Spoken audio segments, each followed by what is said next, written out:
There's been a lot of versions of Superman over his 80-plus year history. We've had serials, we've had cartoons, we've had TV shows, we've had movies. Is it fair to say that the film we're talking about today, Man of Steel, is easily the most controversial and divisive in the entire history? Yeah, although I'd personally say Superman Returns is way more controversial. But yeah, controversial just because of the neck snap, I think, is the main thing. He does kill Zod in Superman 2. Yeah. And he does kill Zod in the comic books. Yeah, he kills Zod in Superman 2 really casually as well. He's pushing him down a hole. Yeah. And there's like, no, like, everyone's just like, yep, he's gone. They've already used the Phantom Drive thing to get rid of her. So I see, it's me or you. So I don't, in how they wrote the film, I don't think it's a bad choice, but the framing of it could have been better. But would you say that over the last decade, and I can't believe it's been 10 years already, that's just insane, isn't it? Do you think opinions kind of shifted on this film? I think I look at it in two spectrums. I look at it post Superman Returns and post Snyderverse. Yeah. So when I first saw it, I really liked it generally, apart from the obvious problems. But with what he was trying to do after, it's kind of ruined it quite a bit, I think. Yeah. This film was definitely a reaction to the one before it, and if you'll remember the big complaint about Superman Returns, other than the fact that he was a deadbeat dad who stalks Lois, is the fact that there's no action in it. No, it's just lifting stuff. Lifting stuff. I mean, the plane scene is great. Yeah. That was the one thing you could take away from that film. Yeah. But it is literally progressively heavier objects. Making a sequel to the old Donner films was a mistake, and I think that's one of the key problems with Man of Steel is that people are still stuck in that Donnerverse mindset. Yeah, definitely. And even since then, they've tried to use the John Williams score in like Justice League and stuff, and you're like, well, you can't associate that. It's a whole different. Does not fit this version. No. The Hans Zimmer score is great. The flying scene is amazing when the score kicks in. But it's like the Donner film is it's always been an albatross for the character, because like people who don't really know Superman, and all they know about Superman is from them old films, so they think that's the only legitimate take there can ever be. And let's be honest, that was already old when they made that film. That was like the 40s, 50s, Superman. So it was already approaching 30 years. So now that's completely ancient, man. That's like carbon dated. I mean, we're post the 1980s John Byrne reboot now, where that made everything more interesting. Was the first Superman comics I read as a kid. And that's where we get corporate Lex Luthor from, isn't it? The 80s version. That's the version I like, to be fair. I think it's the best version of Lex Luthor. Oh, it is. Yeah. I don't like the green suit Iron Man Lex Luthor. I don't think you'll ever get a screen version. No, it's not the boardroom. Business Lex. We got Jesse Eisenberg. Oh God! Well, we'll get there. But watching Man of Steel again, I was so taken with the scale of it and the weight of it. Yeah, I remember the reviews at the time, which comparing the Avengers to Man of Steel. So the Avengers, you have the Chitauri, and it's like faceless. No one seems to die, even though there's thousands of these things. And in Man of Steel, this is the consequence of an alien attack of superior opponents. People are getting flattened, and you feel the world engine, the gravity, and the sound, and everything. Like you said, it feels physical. It rumbles through you when you're watching it. So definitely, they nailed that, and that's what it would be like. It would be horrific and terrifying. It's essentially an alien invasion movie with Superman in it. It is. It's his first day as Superman, and suddenly you've got these aliens as strong as you. What do you do? What would any of us do? Well, that's another thing to consider. No experience. No, the criticism of it, there's too much destruction. Well, how's he supposed to go and save people? Because if he leaves that guy, he's going to kill more people. But again, I just don't think they wrote it well enough. It's you've got to figure that out yourself. This is the scale. If you put these powerful aliens in this small town, it would get wiped off the face of the earth. That's the whole. Yeah, I mean, the whole main street of Smallville is wiped off the face of the earth. It does make me laugh when he's getting inside. You're where? Yeah. Where are you going to go? It's being logical with the beings that they are. And let's be honest, if Donna or Lester could do these effects back in the day, of course, it would be the same thing. Yeah, imagine Terry Stamp with that technology. Amazing. Yeah. Terrence Stamp, man. Well, do you prefer Terrence Stamp to Michael Shannon? Because I think Michael Shannon has a lot more to play with, doesn't he? He does. I was thinking about this last night, actually. I think there's two sides to that. I think there's the Shannon beats and then there's the Snyder beats. Like, so you know when he's about to go in the dick pods. When the Phantom... the dick pods, yes. The phallic rockets. So he's like, I'll find him. It's like this threatening whisper, and then he just goes, I will find him! Yeah. And it's like such a weird, like, whoa, where did that performance come from? That's got to be a Snyder. He was like, more. Yeah. That's what it feels like anyway. He's trying to save his planet the way he knows how, and like he's whole genetically bred to think that way. So that's clever. That's a good way to do a villain. Again, some of the like choices later on, not as good. But when he's like, you're a farmer kind of thing, the way he spits it out, like ashamed, like he's disgusted by him. Like that's fantastic. Actually, how do you feel about the representation of Krypton in this? Because I can't say I've read many issues that are actually set on Krypton, so I don't know if this is like faithful to a version that's been seen. Yeah, I don't mind it. It feels like sticking it all to the wall. Like it's like, here's ships. Oh, and Jor-El has a dragon, and you're like, what? That was very post-Avatar to me. That was like, okay, we'll have a dragon too, and the whole Matrix and birthing pool and all that kind of. What's it called? The Codex. Sorry. Codex, yeah. I don't really like that because it doesn't make sense. It's a skull floating, then he puts it into his body, and you're like, it's goofy. It's goofy, yeah. So, and I thought a Codex was like a book, but it's just a skull. It's just a manky old skull. Well, yeah, it is weird. And why is it not like better guarded? It's just floating in a room. I don't mind. I remember from the comics, Krypton was shown very like, and this was obviously later his early 90s comics, John Byrne stuff. So they all had like a lot of shoulder pads and weird frilly costumes, and it's better than the icy Krypton. Yeah. I think the animated series had a really good one. It was very, very technological. Flying cars and ships. Yeah. That sort of makes sense. Yeah, 100%. Yeah. They tried this thing. We expanded for 100,000 years. Right, so where is everyone then? Wouldn't the galaxy be filled with Kryptonians? But the rest of us are doomed to this planet. Why? It doesn't make any sense. You've created this narrative problem for yourself. You can't make up this stuff and then not explain it. It doesn't make any sense. Just don't say that at all. Just have the last minute escape. Look, we've just found out we're going to explode. Get our sun off the planet. We haven't got time to go with you. No one else has.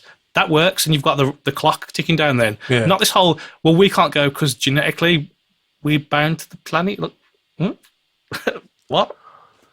Yeah, but this story as it is, I mean, it is basically Superman 2. Oh, 100%. Clark has to grapple with the fact that he's got these abilities and he's got to save the world. Meanwhile, the villains arrive after being in the Phantom Zone. And I've got to say, I much prefer the old school depiction of the Phantom Zone compared to this one. They don't really tell you about the zone. They get sent off, don't they? And then they're free, and you don't see... It's almost trading on your knowledge of that old film to get you through. A lot of it does. The same with Clark and Lewis's relationship. I think they do exactly the same because they don't build a relationship. They sort of meet and then they sort of look in love, and you're like, you haven't earned that in the film itself. And the other thing with this is the Kryptonians get their powers like straight away. Pretty much, there's like 30 seconds of Zod struggling, and then suddenly he's as strong as Clark. And you're like, well, we've seen Clark take 30 years to adapt. So how does that work? Yeah. Sort of echoing a Batman conversation. I like the fact that this isn't a straight origin story. You sort of have the flashback structure like Batman Begins. Yeah, it works. Yeah. Slightly John Byrne-esque origin, as I remember it, is that he was like this guardian angel, and like his mum has all these paper snippets of him saving people. So that was John Byrne rooted up. That kind of mysterious saviour. I like that. It ticks off all the things that Superman fans are expecting to see. Like you've got Smallville, Pa and Mark Kent, and you've got briefly like Lana Lang and Pete Ross. Lana's not really... Does she have a line in it? Is she on the bus with him at the start? She's on the bus. I can't remember if she actually has dialogue. But, I mean, they made sure to include all these things in there, in the fabric of it. Pete Ross sort of has an arc. Yeah. Doesn't he? A little one. Yeah, and that world that they build, but the problem is then you've got the Pa Kent. Yeah. It's not the Glenn Ford version, let's put it like that, or even the Smallville TV version. Yeah, I mean, I get it. I understand where it's coming from. It's not like I can't grapple with the character's dilemma. Yeah. I mean, he is an alien, and if this is discovered, their life isn't going to be very easy. Yeah. But to say you should let someone die. Yeah, and I remember it's a tricky one. That was in the trailer, and everyone going crazy on the internet, and I was thinking that's obviously misdirection, and it wasn't. And you're like, oh, okay. Yeah. And the way he dies, they could have shot that better. They could have had a younger Clark. They could have had Clark still try and save him and fail, and that teaches him a lesson about even your power has limits, kind of thing. Or he's got to choose between his dad and a stranger, and his dad's like, save them. That would have been a Superman lesson. But one of the biggest problems for me generally is characters conveniently forget their own powers. Yeah. It's so stupid. And it's frustrating because the writers obviously, we want this scene, and someone should be there saying, yeah, but Superman can move at super speed, so he could still get. And who's going to notice in the middle of the storm him doing that? I think the Pa Kent death is the perfect scene to analyze the difference between this and the old films, because it's about bombast, isn't it? Yeah. The original Pa Kent dies of a heart attack, which is great and really sad, because this is a human death that a man with all the abilities in the world can't do anything about it. He's just got to die in front of him, and that's that. And in this version, it's about let's bust the effects out, man. Well, and it's like him saving the dog, isn't it? Yeah. Oh yeah. I mean, rewatching last night, I was like, maybe there's something I didn't see before. Maybe there's a subtlety to it, and it's just stupid. But I suppose we should talk about Superman himself. It's a shame that he's no longer the character, because this is the greatest Superman casting. I think so. He's got the physicality. There's a charmingness to him that he brings with, because he's Henry Cavill, that he doesn't get to play with enough. No. There's a scene when he goes back just before Zod appears, when he's just like hanging out with his mum and he's smiling, and you're like, oh yes, he's nailing this. This is Clark Kent. But you don't get to see that enough. Rather telling though, if you notice in the end credits, he's not credited as Superman. He's credited as Kal-El / Clark Kent. Yeah, which I think really gets to the sort of thematic underpinnings of this film. It is the Man of Steel. Yeah, they have emphasized that. But then again, you've got the whole Jesus allegory. Yes, literally. God, it's so laid on thick. The shot is so close behind his ear. You're like, sort of. Well, you mean the stained glass window? Sorry, yeah. When he goes to the church, he's like, "What should I do?" And the priest's like, "Take a leap of faith." Yeah, and also he just randomly tells his priest that he's Superman. Like, he could have gone to anyone there. Yeah, it's laid on super thick, but it's always been laid on thick. That's always been a part of the character. Yeah, that's what I'm saying. I don't mind that, but if you're then trying to say we're grounding him as the Man, you can't have both of those things. But no, I think Cavill's so well cast. He looks like he stepped off the page. Yeah, and added to that, the costume is fantastic. I love the costume. Yeah. It doesn't look silly and/or unnatural. No, that costume would look so much better if you had the bright colours, like they tried to brighten up in Justice League, didn't they? But well, if you see in the behind-the-scenes footage, it is bright. Yeah. There's a still frame I remember of when he's fighting and he gets hit into the bank vault. I think it was a promo image. It looks fantastic, and it's bright yellow and red and blue. Because I remember seeing that and thinking, yes, they've nailed it. Yes, that is my favourite bit from any Superman film. It's him going slamming into the bank vault and it crumpling paper. And because that looks like it could have been a cover of Action Comics, man. Yeah, the way, and he does the thing that's been mocked by other films now, the pose where he's like, it's a pose, man. Yeah, it's a Superman pose. And he gets to pose, he's Superman. Yeah. He invented it, so. To me, you've got to get the perspective from the people on the street that this is amazing. Like, seeing a man fly is amazing. You need to capture that awe and that scale of like, oh my God, which this Superman. film did do. Yeah. Definitely. Well, that's, to me, when he learns to fly, he's the best scene in the movies for me. Yeah. The joy of on his face, talking about Henry Cavill's acting and the score kicking in. The thing for me at the time that I loved it was the physical side of Superman that we hadn't seen before. The world engine scene when he's on his own and he has to take that down. The use of his powers when he's fighting Zod. There's a scene where they're in a building, the building's collapsing around them. And any other version, I think he would have fallen down and flown back up. But literally, as soon as the floor's up from under his feet, he just floats naturally. Yeah. I love that. Because I haven't seen anyone ever mention that. I think that's such a smart little choice. Yeah. That's one of the things that you like. See, you get that like whoever's idea that was. That's brilliant because if you could fly, that would happen. Well, why would you fall? It's like Snyder was simultaneously the perfect and worst choice for this film. Yeah, because he's a great visual director, but he's not a good storyteller. And then this is for me my second favourite Snyder film. Do you want to take a guess what my first is? Watchmen. No. I don't know. What's the owl one? Dawn of the Dead. Oh, of course, yeah. Dawn of the Dead. It's pretty good, yeah. Is actually a really good horror remake, yeah, I think. It is. I mean, all due respect to Ramiro, it's the only thing he's made that I've sat through where I was like, there's not many flaws there. No, and it's pretty solid. He's just better at doing dark stuff, maybe. That's why. So I think Watchmen is okay for an adaptation. It's hard to adapt that. I think that's better than Man of Steel, probably. Yeah. I mean, for everything that this film sort of, puts in there that you need in there because it's Superman. Yeah. I mean, there's a lot to cram in, and on that level, I think Goya did a good job. Oh yeah, because so you've got history of Krypton, you've got lineage, you've got Jor-El, and all that kind of stuff, Zod and all that kind of stuff. So yeah, and the Kents and Peter Ross and Lana Lang and Smallville High and blah blah blah. Yeah, exactly. Yeah, so yeah, I suppose from that point of view, Daily Planet. I mean, this is a much harder film to write than a Batman film is. Yeah. Just you've got to do justice to all these elements that people are expecting, Yeah. I think with 10 years removed, you can look at this film and the wreckage that followed it and appreciate it a hell of a lot more. Oh, look, it's compared to BVS and Justice League and whatever else, Wonder Woman 2.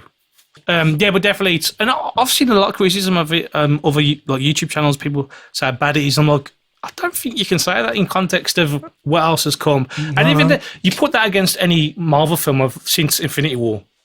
No comparison. Well, it's like I've seen a lot of YouTubers like actually change their mind and like warm to it a bit. Yeah, that's good. Yeah, I think so. Because it was such a fresh take, and such like a gritty take that it definitely rubbed people the wrong way. But now people can just see it for what it is, isn't it? Yeah. And that is, I mean, it had to be a bit different to everything you've seen before. Yeah. There's a certain element to being a Superman fan where you have to defend your appreciation of this character, right? Would you say that's a problem? I think it is. But again, I think it's poor writing. I think it's so you look at 2013, we've had Marvel, we've had the Avengers already. Yeah. We've had like the X-Men movies. So people already are similar looking at like a grittier kind of hero. Not that Iron Man's gritty, but more complicated Superman, I suppose.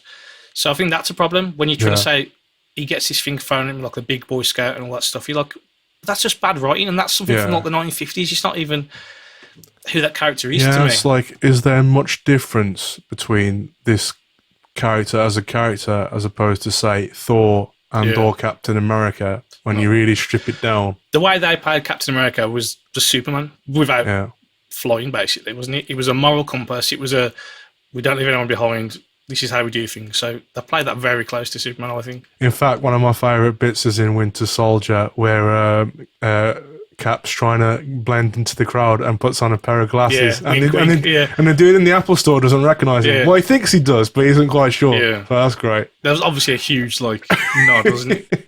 Yeah. Well, Steve Rogers is definitely Marvel's Clark Kent. No doubt about that. But the thing is, didn't they, I think it was in the Eternals, they mentioned Superman, which is so weird. Because, so he obviously exists in your universe. I'm sure they mentioned Superman. I skipped that one, so I can't speak to it. Lucky you. I haven't watched a Marvel film since Black Widow. That was my breaking point. Yeah, that was bad. Yeah. Anyway. Yeah. But I will say, just before we log off, that the best screen version of Superman is Superman the Animated Series, and it is now available in HD like Batman, so you can finally catch up on it. Clancy Brown as Lex. Yeah, so 100%. Good. So good. Couldn't he still do it now? It's the same character in the Justice League cartoons as well, isn't it? Yeah. So Man of Steel. He made us believe a man could get angry, I guess. And as we mentioned last time, the best Batman-Superman crossover that has ever been done. Yeah. World's finest. Yeah, so good. 100%. It's not a lot of competition, to be fair. But No. Oh, well.